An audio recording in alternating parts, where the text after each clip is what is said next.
costumes sont magnifiques, les décors des palettes tchèques dans lesquelles a été tournée cette ambitieuse superproduction d'Europe de l'Est également. Placé sous la direction du réalisateur Robert Dornelm, les équipes techniques ont soigné les détails. Somptueuses images, visages expressifs de personnages en perruque, filmés en gros plan, pénombre propice au complot, musique entraînante.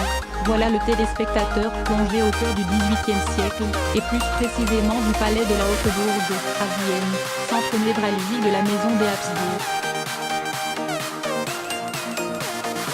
Mais si Vienne est au cœur de l'action, plusieurs scènes de ce téléfilm scindé en deux parties font voyager, à Prague, Budapest, Florence ou Presbourg, aujourd'hui Bratislava.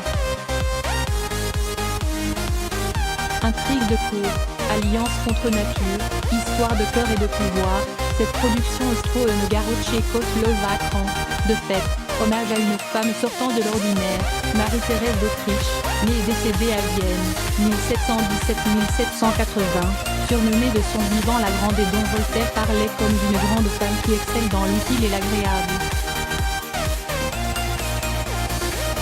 De 1745 à 1780, Marie-Thérèse régna sur l'immense et déjà fragile empire austro-hongrois, qui s'étendait du sud de la Pologne à la Méditerranée. Pour interpréter ce personnage complexe qui, sans renoncer à son rôle de mère et d'épouse, s'imposa comme une femme de pouvoir dans un univers de mâles peu enclins à perdre de leur influence, le choix de Marie-Louise de Stockinger s'est révélé judicieux. Fougue et doute point la jeune comédienne, 26 ans, membre de la prestigieuse troupe du Burgtheater de Vienne depuis 2015, incarne à merveille une Marie-Thérèse pleine de fougue mais aussi de goût. Passant avec aisance de femme-enfant à archiduchesse sans faiblesse, Marie-Louise Stockinger a le physique de l'emploi, grands yeux bleus, mots boudeuse et sexy, voix cassée, elle est le pouvoir qui séduit, décide et frappe. Mais pas seulement. Ses rapports tendus avec sa mère, ses relations conjugales avec Françoise Étienne, duc de Lorraine, sa complicité avec sa sœur, ses tentatives de sauver l'Empire des multiples menaces, qu'elles soient prussiennes, hongroises, ottomanes, bavaroises ou françaises, sont longuement analysées au cours de scènes intimistes réussies. En choisissant de retracer l'adolescence de Marie-Thérèse lors de la première partie puis sa tumultueuse première année de règne, le téléfilm frappe juste. Même lorsqu'elle n'est pas encore sur le trône, son caractère bien trempé apparaît.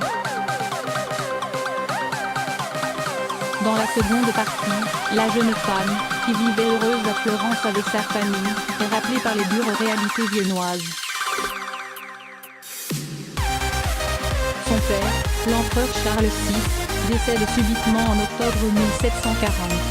En l'absence d'enfants mâles et afin d'affirmer l'indivisibilité des domaines des Habsbourg, il avait, en 1713, imposé la pragmatique sanction, qui réservait le trône à l'aîné vivant des enfants, quel qu'en soit le sexe. Voici donc Marie-Thérèse sur le trône. Elle y restera près de 40 ans. Durant son règne, elle mènera deux guerres. L'une des scènes les plus frappantes montre une fosse commune dans laquelle les uniformes des soldats autrichiens tués sont recouverts de chaux. Toute l'horreur de la guerre en une seule image, aérienne et silencieuse.